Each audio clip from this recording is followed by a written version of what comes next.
जी hello. आज हम जिस टॉपिक के ऊपर बात करने जा रहे हैं वो है एक्स्ट्रा मैरिटल अफेयर, या फिर हम बात करें चीटिंग स्पाउस, चीटिंग पार्टनर भी कह सकते हैं। अब मेरे पास बहुत सारे क्लाइंट्स जब आते हैं और मैं उनका बर्थ चार्ट एनालाइज करती हूँ, और उससे पता चलता है कि उनकी लाइफ में उन्हें किसी ने धोखा दिया, मोहब्बत में ब्लैकमेल किया, या शादी के बाद हस्बैंड वाइफ एक दूसरे को चीट कर रहे हैं। सम टाइम हम बता देते हैं, सम टाइम इसलिए भी किसी को हम क्लियर वर्ड्स में नहीं कहते कि बिला वजह की, क्योंकि बाज़ औक़ात कुछ चीज़ें वक्ती तौर पे होती हैं, उसमें आपको कोई रेमेडी करने की ज़रूरत होती है। तो कुछ लोग शक की बेस पे भी क्या करते हैं कि वो अपना रिलेशनशिप को ख़राब कर देते हैं, क्योंकि बाज़ रिलेशनशिप एक्स्ट्रा मैरिटल अफेयर हो सकते हैं। आप किसी से अफेयर चला सकते हो बट वो मैरिज कन्वर्ट नहीं होता। तो अब एक चीज़ अफेयर चल रही है लेकिन वो मैरिज में कन्वर्ट नहीं हो रहा, और आपने किसी को बोल दिया कि हाँ जी आपके तो हस्बैंड या वाइफ या पति या पत्नी का जो चक्कर चल रहा है, अब वो तो हो गया ना, शक में बैठ गया उसने, तो फिर वो जो चक्कर चल रहा है वो फिर जो मियाँ बीवी में जो थोड़ी बहुत भी अंडरस्टैंडिंग थी या एक दूसरे को वो समझते, या ये देखते कि हमारे रिलेशनशिप में ऐसा क्या वीक पॉइंट है, कहाँ हमारी लैक ऑफ हार्मनी हो रही है, बजाय उस पर काम करने के, एक दूसरे को समझने के, वो एक दूसरे पे शक करने लगेंगे, और जो मैरिज नहीं होनी थी, मैरिज नहीं टूटनी थी, वो उनकी टूट जाती है। तो इसलिए ये चीज़ें भी एक एस्ट्रोलॉजर को देखना बहुत ज़रूरी है। आया वो एक्स्ट्रा मैरिटल अफेयर ही होगा या वो मैरिज कन्वर्ट होगा, ये देखना बहुत ज़रूरी है। दोनों चीज़ें टोटल डिफरेंट हैं। कुछ लोगों की आदत होती है कि वो एक्स्ट्रा लोगों या एक्स्ट्रा मैरिटल अफेयर या शादी के बाद ख़वातीन या मर्द हजरात भी कि बहुत सारी लड़कियां गर्लफ्रेंड्स या बॉयफ्रेंड्स बनाई होती हैं, लेकिन शादी करने के लिए नहीं, एक वो जिसे हम कहते हैं ना पर्सनली चस लेने के लिए, या जिसे कहते हैं इंजॉयमेंट के लिए या फ़न के लिए करते हैं। उनका कोई मैरिज को लेके नहीं होता। मैरिज वो एक ही जो हस्बैंड या वाइफ होती है उसी के साथ चल रहे होते हैं, लेकिन इधर उधर साइड पे ना वो अपना दिल बहलाने का काम कर रहे होते हैं और उनको घर के बाहर तक ही रखते हैं। ये भी वो योग होते हैं। सबसे बड़ी चीज़ ये है कि आप ये देखिए कि एक्स्ट्रा मैरिटल अफेयर के लिए आप अपने बर्थ चार्ट में क्या देखेंगे। बर्थ चार्ट में ये 12 हाउस है, ये आपका बेड का है, ठीक है। इसे हम बेड टाइम कहें, बेड प्लेयर कहें, ये उसी को ही शो करता है। 12 हाउस आपके वैसे देखा जाए तो फॉरेन सेटलमेंट, फॉरेन प्लेस, आपकी जो है स्पिरिचुअलिटी, रूहानियत, स्पिरिट्स, इसके अलावा हॉस्पिटल को भी शो करता है, जेल को भी शो करता है, असाइलम्स को भी शो करता है, मोक्ष को भी शो करता है। 12 हाउस बहुत सारी चीज़ों को शो करता है। डिपेंड करता है यहाँ प्लैनेट कौन सा बैठा है, ये देखना बहुत ज़रूरी है। 12 हाउस आपके बेड रूम प्लेयर को शो करते हैं। आपका 12 हाउस अगर वीक है तो आपका जो रूम होगा वो ज़्यादा अच्छा भी नहीं होगा, लग्जरी नहीं होगा, गंदा होगा, मैसी होगा, या उसमें लग्जरी चीज़ों की देखें ना, इस वक्त दुनिया में कितने लोग हैं जिनका आप 12 हाउस बेडरूम उठाएं तो वहाँ पे लग्जरी चीज़ें भी नहीं होती, वहाँ पे बेचारों के पास फ़ैन भी नहीं होता, ज़मीन पर सो रहे होते हैं। तो 12 हाउस क्या उनका नहीं होगा? होगा, डेफिनेटली होगा। क्या वो बंदा कहीं चक्कर नहीं चला रहा होगा? चला रहा होगा। तो ये चीज़ें देखना बहुत ज़रूरी है। 7 हाउस आपकी मैरिज, आपका स्पाउस, चाहे हस्बैंड हो या वाइफ हो। अब हमने ये देखना है, बात की हमने 12 हाउस जो कि एक हस्बैंड या वाइफ का बेडरूम प्लेयर होता है। 8 हाउस आपके सीक्रेट चीज़ों को शो करता है। यानी कि आप ये समझ लें, जो हम सीक्रेट रिलेशनशिप चलाते हैं ना, जो सीक्रेट चीज़ें होती हैं, 8वां घर सीक्रेट्स को शो करता है, छुपे हुए रिलेशनशिप, यानी कि 8वां घर जो होता है छुपी हुई चीज़ें, हिडन चीज़ों को शो करता है। तो आपने देखा होगा कि अक्सर औकात पता चलता है कि इसने यानी कि जिस तरीके से हम कहते हैं ना कि किसी को यानी कि आपके छुपे हुए दुश्मन, तो वो 8 हाउस है, हिडन एनिमीज़ होना। 12 हाउस भी हिडन एनिमीज़ को शो करता है, बट 8 भी करता है। या किसी का लॉन्ग टर्म रिलेशनशिप चल रहा है, पता ही नहीं चल रहा, उसने छुप के शादी की हुई है, या छुप के उनके लॉन्ग टर्म रिलेशनशिप चल रहे हैं, वो 8 हाउस है। 8 हाउस ही आपको डिफेम भी देता है, स्कैंडल भी बनाता है। आप रिलेशनशिप चला रहे थे, एक्स्ट्रा मैरिटल अफेयर, किसी ने वीडियो बना दी तो वो वायरल कर दी, 7 हाउस ख़राब हो गया, यानी हस्बैंड वाइफ का रिलेशनशिप। 5th हाउस आपका लव अफेयर। अब ये देखें, एक ही हाउस बहुत सारी चीज़ों को इंडिकेट करता है। मैं फिर एक चीज़ कह रही हूँ, 5th हाउस इस वक्त हम ज़ाहिर बात कर रहे हैं extra marital affair, cheating spouse के बारे में। तो जाहिर है उसी हाउस का जिस पर्पस के लिए बात कर रहे हैं हम उसी पर ही डिस्कशन करेंगे। वैसे तो फिफ्थ हाउस चाइल्ड को भी शो करता है, क्रिएटिव को भी शो करता है, आपकी क्रिएटिविटी जो है, आपकी स्पेकुलेशन, स्टॉक मार्केट, बहुत सारी चीज़ों को शो करता है। लेकिन इस वक्त हम जो फिफ्थ हाउस में बात करेंगे वो हम लव रिलेशनशिप के बारे में बात करेंगे। तो फिफ्थ हाउस यानी फिफ्थ हाउस, 7 हाउस आपकी मैरिज स्पाउस, 8 हाउस आपके छुपे हुए रिलेशनशिप, 12 हाउस आपके बेडरूम। अब 12 हाउस के लॉर्ड का connection, let suppose fifth house का लॉर्ड 12 हाउस में बैठ जाए, 12 हाउस का लॉर्ड फिफ्थ हाउस में बैठ जाए, तब भी इस किस्म के जो रिलेशनशिप हैं वो मोस्ट ऑफ द टाइम देखे गए हैं कि जब पाँचवें घर का लॉर्ड यानी पाँचवें घर का फिफ्थ हाउस का लॉर्ड अगर 12 हाउस में चला जाए या 12 हाउस का लॉर्ड फिफ्थ में चला जाए तो दोनों ने रिलेशनशिप में क्या करना है, एक्स्ट्रा मैरिटल तो आएगा, बट यहाँ पर फिजिकल रिलेशनशिप होगा। ये एक्स्ट्रा मैरिटल अफेयर जो होगा वो फिजिकल होगा। और अगर यहाँ पर ड्यूल प्लैनेट लाइक जेमिनी आ जाए, विर्गो आ जाए, लिब्रा आ जाए, तो हो सकता है एक से ज़्यादा पार्टनर हो। हम कह रहे हैं जी कि इसका एक ही बॉयफ्रेंड या एक ही गर्लफ्रेंड होगी, पता चला यहाँ पे तो 3-4 हैं भाई, एक साथ में वो 3-3 को डील कर रहा है। तो यहाँ प्लैनेट्स देखना भी बहुत ज़रूरी है। अगर यहाँ पे ड्यूल प्लैनेट्स आ रहे हैं, ठीक है, तो यहाँ पे वो एक से ज़्यादा भी पार्टनर हो सकते हैं। तो पाँचवें घर का लॉर्ड अगर 12वें घर में चला जाए तो जो एक्स्ट्रा मैरिटल अफेयर या जो भी लव में बंदा पागल होगा वो डायरेक्ट अपने पार्टनर को चीट तो करेगा लेकिन फिजिकल रिलेशनशिप बनाएगा। वो उसको हवस क्या होगी, सिर्फ बेड प्लेयर की।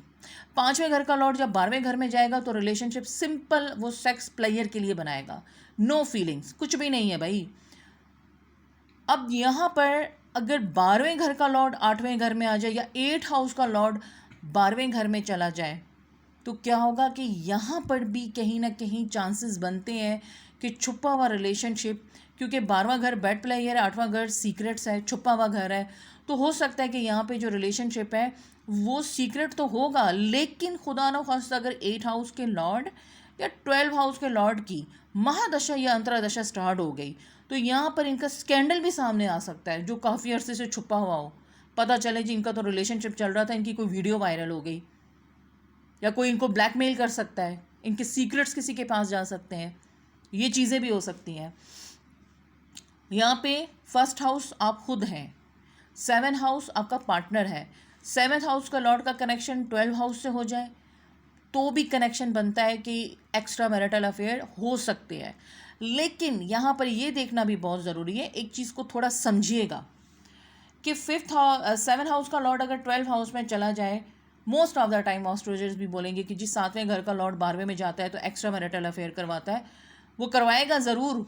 अगर यहाँ पर कहीं भी 7th हाउस में, 5th हाउस में या 12 हाउस में भी कहीं भी सैटर्न आ जाएगा, ये चीज़ याद रखिएगा कि जब सैटर्न आ जाता है ना तो सैटर्न जो प्लैनेट है वो बहुत स्लो प्लैनेट है,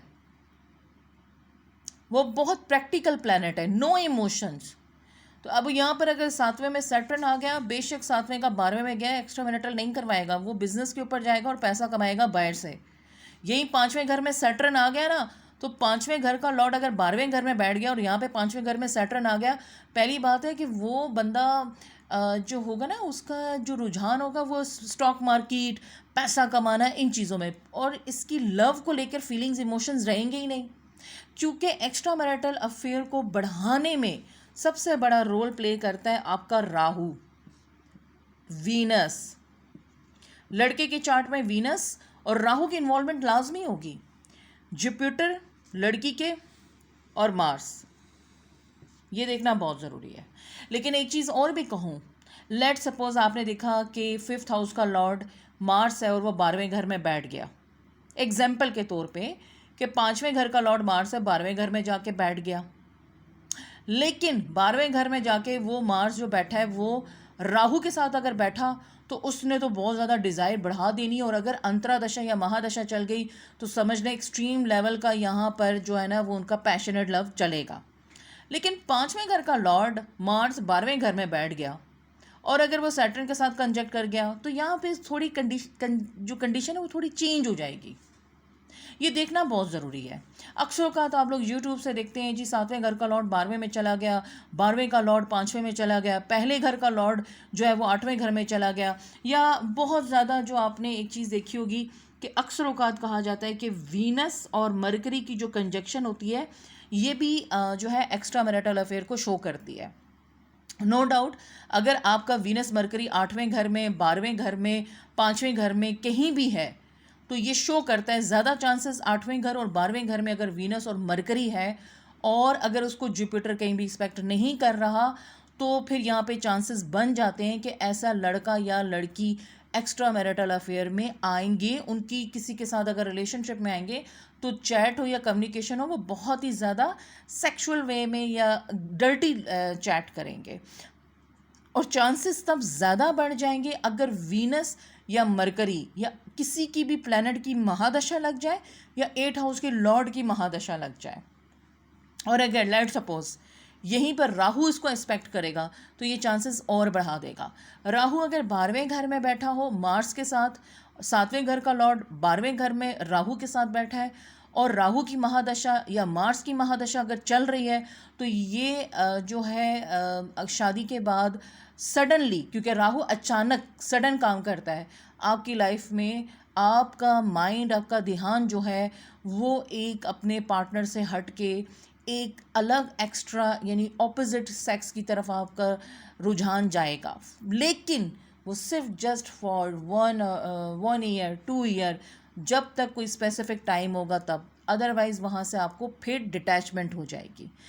लेकिन यहाँ पर जो राहु और मार्स जो इन्वॉल्व होगा 12 हाउस में और आपका जो प्लेयर बनाएगा उस प्लेयर में बहुत सारा नुकसान भी हो सकता है।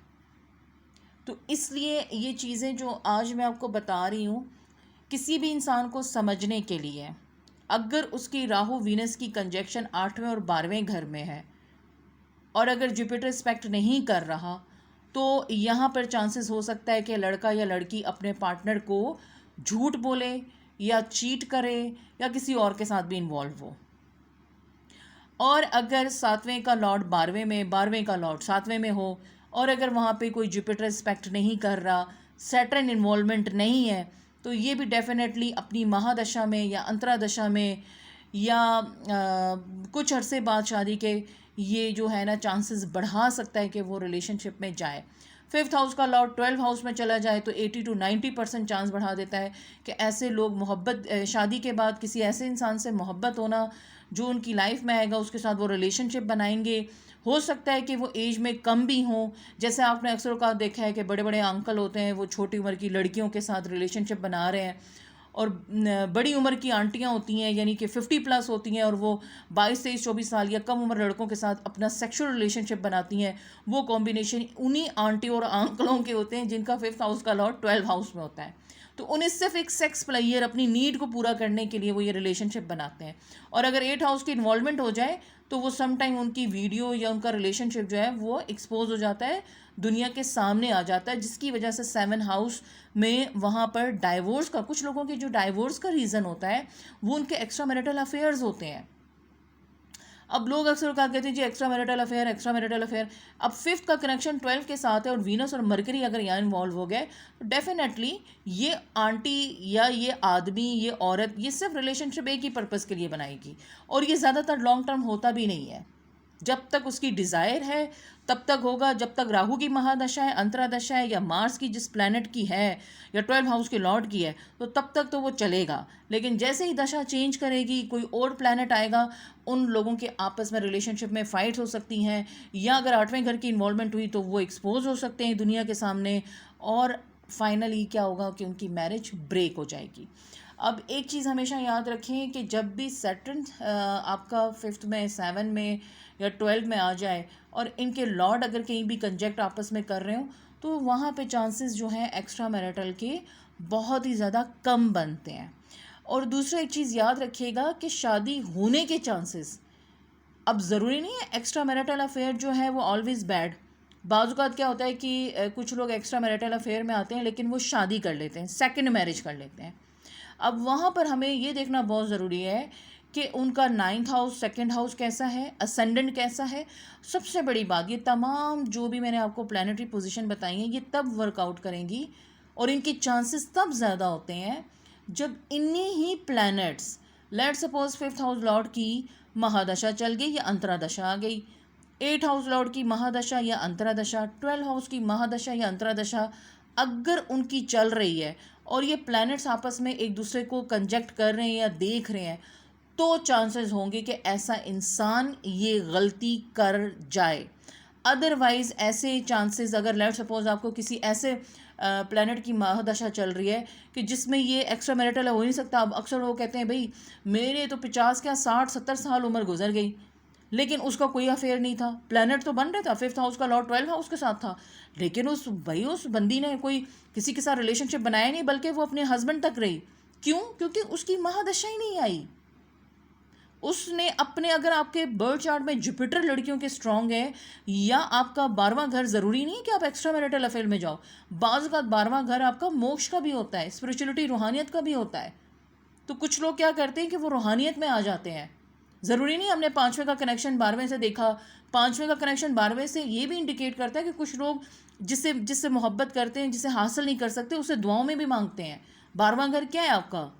मोक्ष है ना, आप जहाँ पे जाके अपनी धार्मिक जो एक्टिविटी करते हो, ये वही तो है। तो इसलिए हर चीज़ को फाइनली जज करना या उसके ऊपर कंप्लीट रिजल्ट निकालना, चाहे आप अपने हस्बैंड के बारे में निकालो, वाइफ के बारे में निकालो, चाहे आप अपनी गर्लफ्रेंड के बारे में निकालो, किसी के बारे में भी फाइनल जजमेंट करने से पहले उसके कंप्लीट डिटेल को एनालाइज करो और उसकी महादशा अंतरादशा को देखो।